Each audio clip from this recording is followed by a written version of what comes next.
Good morning. The committee will come to order.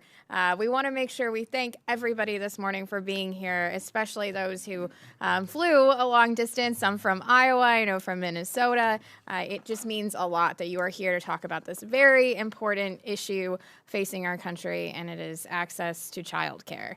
In Iowa, when I talk to employers about workforce development and ways to bring new investment into our region, access to affordable childcare almost always comes up, and it's almost always at the top of the list. So thank you again, and I would now like to yield to our ranking member for the day, Mr. Hagedorn.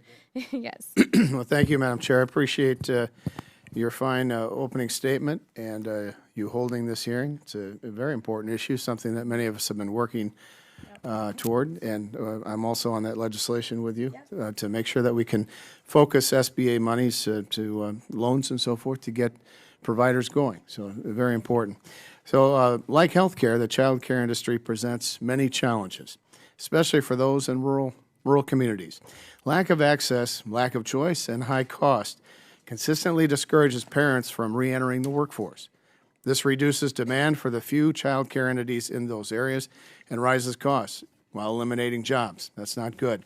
Programs like Head Start or a suggested universal child care program may only fill part of the gap, but a vibrant private sector option must be part of the calculus. And I think that's one of the things that we're going to focus on today is to make sure that that's available, and there's great opportunity in those areas in the private sector.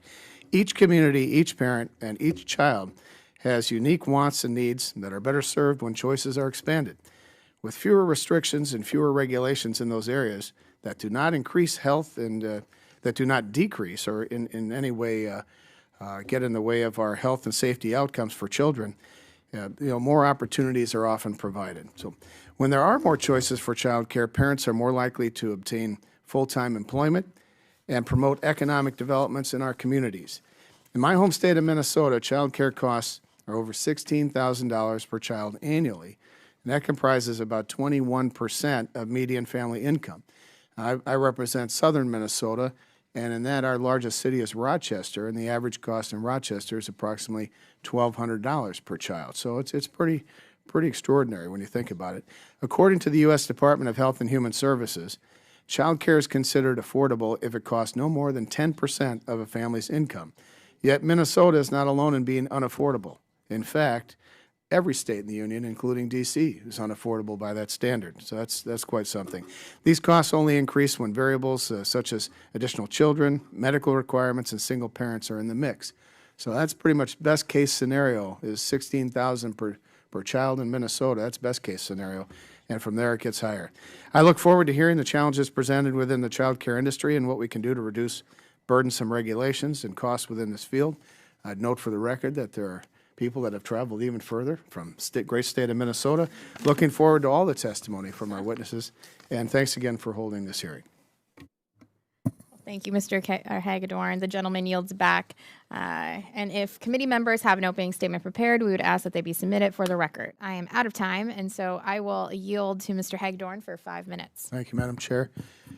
Well, like I said at the beginning, it's a very important issue, and we talk with folks all across southern Minnesota and elsewhere about how difficult it is across the board. Obviously, for our families, with the extreme cost, I mean, that's taking money out of their back pockets, and it's putting enormous pressure on our families.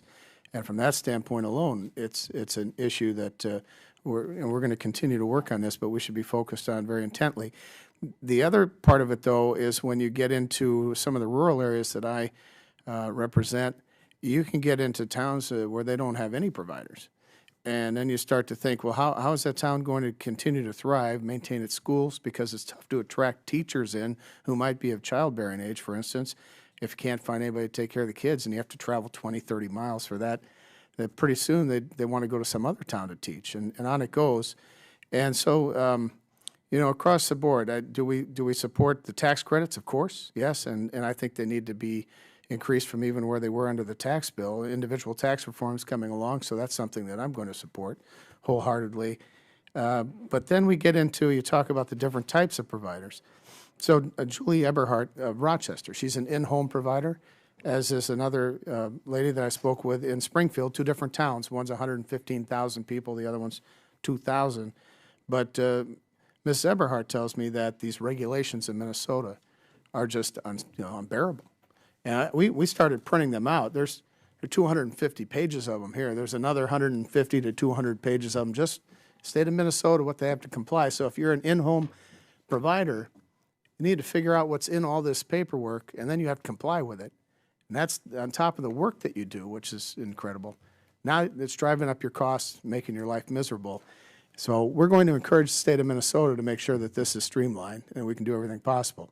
But Doctor, you brought up you mentioned this a little bit. Could you maybe expound upon the cost and the enormous problems that they face because of these regulations? Yeah, I mean, it's unquestionably a real problem. And as I said at the end of my oral testimony, I actually think that this is the number one thing to focus on, because you can subsidize, you can give tax credits, you can do all of that stuff. If you don't actually do the fundamental work to lower the cost of being a supplier and being willing to supply, because here you're talking about the cost for people who are already in the business. But what is harder to see is all the people who don't get into the business precisely because of these costs. And the academic literature seems to suggest that it's not insignificant. It does really shrink the supply of childcare. So this should be the number one priority. The question for the federal government is, what can the federal government do? And that is the hardest question, because these are state and local regulations. I do think that there's hope, because there is a big bipartisan movement right now to try to kind of highlight the cost of these regulations. But it's certainly, I think, the number one problem, because, like, for instance, let me say, you're trying to expand childcare or make childcare more affordable by subsidizing it. The problem is that if you subsidize it, you may increase the demand, right? And that increase in demand may trigger an increase in the supply, but it won't be enough if the regulations are so strict that no one wants to get in. And what you're going to have is basically an extra increase in the price of childcare. So it's going to be counterproductive. So this is why it's important to focus on this first, because it's going to make any other policies you're trying to put in place not effective. Point well taken. So, Mr. Levi, I appreciated what you're doing and encouraging, for instance, businesses to partner up. The city of Laverne, I was just there a couple of weeks ago. They have a child care issue, and I was talking with the mayor and others, and I said, maybe one of the deals is you have a very forward-thinking city here. Maybe some of these businesses they're expanding about 400 jobs in a city of 5,000. So what are they going to do, right, with the kids? And so you start getting the businesses to partner together, and I'd open it up to anyone. What can we do at the federal level to facilitate that, to make sure that that's possible, and to encourage that, because that seems to make a lot of sense. The encouragement of getting, especially in small and rural communities, getting businesses to move to those communities or to expand. Childcare is obviously a significant issue. If you would tie dollars to mandated public-private partnerships, require communities to step up to the plate in a more significant way than they have been. That means the private sector needs to get involved, because they have to understand this is affecting their bottom line. And if we want to get real movement on that, the private sector has to come to the table on this. This can't be just the federal government paying for, but it has to be something where we're tying any kind of assistance, be it CDBG funds or other programs, has to be tied to a partnership. I don't know if I want to mandate and do those types of things. I just want to see that if they have the interest, that we don't stand in their way, and we do everything we can to facilitate it. But I think competition that the doctor and others were talking about makes the most sense. Well, with that, I'll yield back. Thank you. Thank you. Appreciate it.